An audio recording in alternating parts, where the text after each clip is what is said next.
जबकि सारे कह रहे हैं कि दिसंबर तक ये तैयार होगा। इंतजार क्यों नहीं किया? क्योंकि मोदी जी को पता है राम मंदिर नहीं किया तो 2024 में नहीं आएंगे। मोदी एक काबिल नेता है, स्वच्छ छवि का नेता है, साफ सुथरी छवि है। मोदी जैसा झूठ बोलने वाला नहीं है। इतनी नहीं होनी चाहिए जितनी जिन्होंने चला रखी है। हर चीज़ में राजनीतिक फ़ायदा उठाते हैं।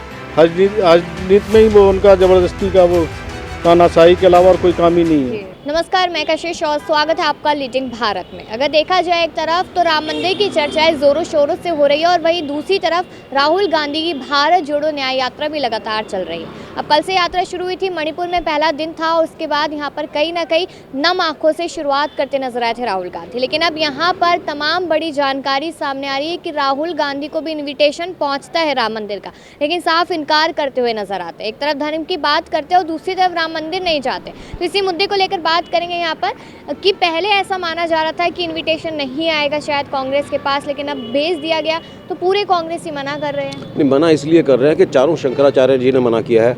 उन्होंने कहा कि जब ना तो इसका टाइमिंग जो है वो ठीक है, टाइमिंग गलत है, और दूसरा ये है कि मंदिर अभी पूरा हुआ ही नहीं है, अभी उसमें बाकी है काम। उन्होंने आज तो ये भी कहा है कि नीचे स्थापना कर देंगे ये, उसके ऊपर जो है लोग जब काम करेंगे तो वो पैर भी लेके जाएंगे, पान की पीक भी मारेंगे और सब कुछ करेंगे। तो ये सारा चीज़ें उचित नहीं है। मंदिर कंप्लीट होता, जाना चाहिए था, सब जाएंगे, उसमें क्या दिक्कत है। और देखा जाए यहाँ पर तो पहले भारत जोड़ो यात्रा थी, अब भारत जोड़ो न्याय यात्रा है। तो यहाँ पर बीजेपी के नेता पूछते हैं कि कहाँ न्याय दिलाना है, सबको न्याय मिल तो रहा है। उनका तो कहना, न्याय किसको मिल रहा है? अगर न्याय मणिपुर में किसको न्याय मिला? मणिपुर की शुरुआत कांग्रेस के दौर से हुई। किस चीज़ की? जब कुकी और मैतई में लड़ाई हुई थी तो कांग्रेस के दौर से शुरू। ये तो इनके लिए तो इनसे कुछ जो चीज़ नहीं संभलती, इनको जवाहरलाल जी नज़र आ जाते हैं। इनको आज़ादी का ये लगता है कि आज़ादी 1947 में नहीं मिली। इनकी तो सोच अलग है, इनकी सोच ही अलग है। कहते हैं ना कि 2014 के बाद आज़ादी मिली है लोगों को। 2014 के बाद क्या बात है? ये तो बीजेपी कह रही है। ये तो कुछ भी कह सकते हैं। अब लोग बाग यदि ये कहना पड़े कि हमारे 2014 में नहीं, हम तो कहेंगे जी 2024 में मिलेंगे। जब ये बीजेपी हट जाती है तो हम ये कहेंगे 2024 में हमें दोबारा से आज़ादी मिली। तो आज़ादी ही तो 1947 में मिली है। 2014 को कहना उस 1947 की आज़ादी को कम करना है, उसे कम आंकना है। कि हिंदू मुस्लिम बीजेपी नहीं कराती, कांग्रेस ने कराया हमेशा। देखो, ये कांग्रेस ने करवाया या बीजेपी ने करवाया, हुआ तो है। अब हम देखते हैं कि आज से 20 साल पहले कितना हो रहा था हिंदू मुसलमान, तब नहीं था, सब प्यार से रह रहे थे। ये बीजेपी का जो काम था वो जो राज आ रहा है वो हिंदू मुसलमान की राजनीति पर ही आ रहा है। जो ये आज ये राजनीति को हटा दें तो मेरे ख्याल में दोबारा ये नहीं आएंगे। अगर प्रधानमंत्री की दौड़ में देखा जाए तो कहीं ना कहीं नाम आ रहा था कि शायद मल्लिकार्जुन खड़गे जी को आगे किया जा सकता है, फिर ममता बनर्जी का नाम आया, लेकिन लोग यहाँ पर राहुल गांधी वर्सेस मोदी जी देख रहे हैं। मोदी एक काबिल नेता है, स्वच्छ छवि का नेता है, साफ सुथरी छवि है। मोदी जैसा झूठ बोलने वाला नहीं है। तो कायदे में तो राहुल जी को प्रधानमंत्री की रेस में है ही। अगर सीटें आएंगी तो हम सत्ता में राहुल जी को ही बिठाएंगे, राहुल जी ही प्रधानमंत्री बनेंगे। अच्छा, मतलब बन सकते हैं, मोदी जी को टक्कर दे सकते हैं? क्यों नहीं दे सकते हैं? लेकिन वही बात है ना कि राम मंदिर का मुद्दा भारी पड़ेगा 24 चुनाव में, या फिर न्याय यात्रा? न्याय यात्रा अपनी जगह है, राम मंदिर अपनी जगह है। बात तो धर्म की है ना, धर्म कहाँ भारी पड़ता है वो सबको मालूम है। हाँ, धर्म पड़ता है। मतलब तो ये समझो कि जो हिंदू मुसलमान करा रहा है वो कौन करा रहा है? ये तो आपके क्वेश्चन में ही आपका जवाब है। 80-20 कौन करता है? 80-20 कौन बोलता है?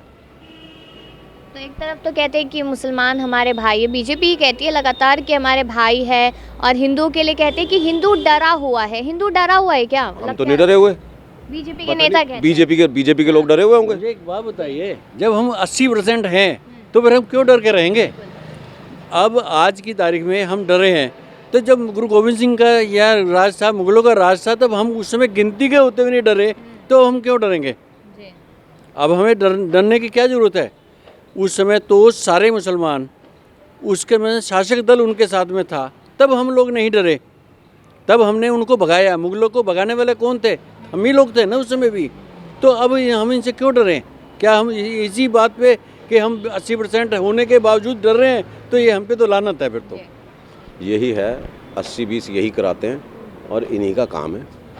मंदिर का जो अब जो शुरुआत कर रहे हैं हम अनकम्प्लीट को क्यों कर रहे हैं, जबकि सारे कह रहे हैं कि दिसंबर तक ये तैयार होगा। इंतज़ार क्यों नहीं किया? क्योंकि मोदी जी को पता है राम मंदिर नहीं किया तो 2024 में नहीं आएंगे। देखो मुद्दा इलेक्शन 3 महीने रह गए हैं। मुद्दा तो इन्होंने राम मंदिर का, भगवान राम का जो भी हुआ है, बहुत बधाई है पूरे देश को, बहुत खुशी है इस बात की, मगर इसको भी मुद्दा बना के इन्होंने बस बनाए जा रहे हैं कि ये नहीं आ रहा, वो नहीं आ रहा, इसकी बुराई उसकी बुराई। ये कोई ज़रूर थोड़ा इस चीज़ों की, अगर ये भगवान राम का बना है, पूरी दुनिया खुशी मना रही है, पूरा हिंदुस्तान खुशी मना रहा है, कोई दुखी नहीं है। खासतौर से हिंदू हो या मुसलमान, कोई भी खुशी है, सब खुश हैं इसके लिए। मगर मुद्दा तो ये बना रहे हैं, मणिपुर का हमारा मुद्दा नहीं। हम तो पहले भी हमने भारत जोड़ो यात्रा निकाली, क्योंकि सुनवाई कोई हो रही नहीं है किसी की। हर आदमी परेशान है, किसी व्यापार, नौकरी, धंधे, व्यापार, किसी के लिए बात करके राजी नहीं है। नौकरियों के लिए गैस सिलेंडर क्या रेट है, पेट्रोल क्या रेट, कोई बात नहीं करके राजी। सिर्फ एक ही चीज़ रह गई है कि सिर्फ हमारा ये बहुत आस्था, युवाओं को रोजगार मिल रहा है, जो काम करना चाहते हैं उनके पास काम धंधा है। महंगाई के लिए कहते हैं कि देश का विकास होगा तो महंगाई तो होगी ही, ये भी तो बातें कही बहुत सारी कंपनियों, इसको रेलवे को, पेट्रोलियम को, सबको तो ये प्राइवेट करते जा रहे हैं। गवर्नमेंट आर्मी का हर आदमी चाहता भी सरकारी नौकरी के लिए ढूंढता था। सरकारी नौकरी करने वाला काम ही नहीं करता, सिर्फ सैलरी लेता है। अब वही तो है, इन्होंने अब मिलिट्री के लिए भी इन्होंने वो 4 साल की नौकरी देके लोग बेचारे ऐसे बेरोजगार हो रहे हैं। क्या फ़ायदा, ये 5 साल अगर MP MLA बन जाते हैं, उनकी पेंशन बन जाती है। वो बेचारे 4 साल अपनी जान पे खेल के सब कुछ ट्रेनिंग करके उसके बाद घर बैठ रहे हैं। क्या फ़ायदा होगा उसका? ऐसी नौकरियों का तो कोई फ़ायदा नहीं है ना। तो लग रहा है क्या कि 24 के चुनावों में कांग्रेस की कहीं ना कहीं सत्ता में वापसी हो सकती है? बिल्कुल बिल्कुल बिल्कुल हो सकती है जी। बार बार ये कहा जाता है कि विधानसभा चुनाव तो हार गए, कहाँ से लोकसभा जीते? विधानसभा और लोकसभा की सिचुएशन अलग अलग होती है।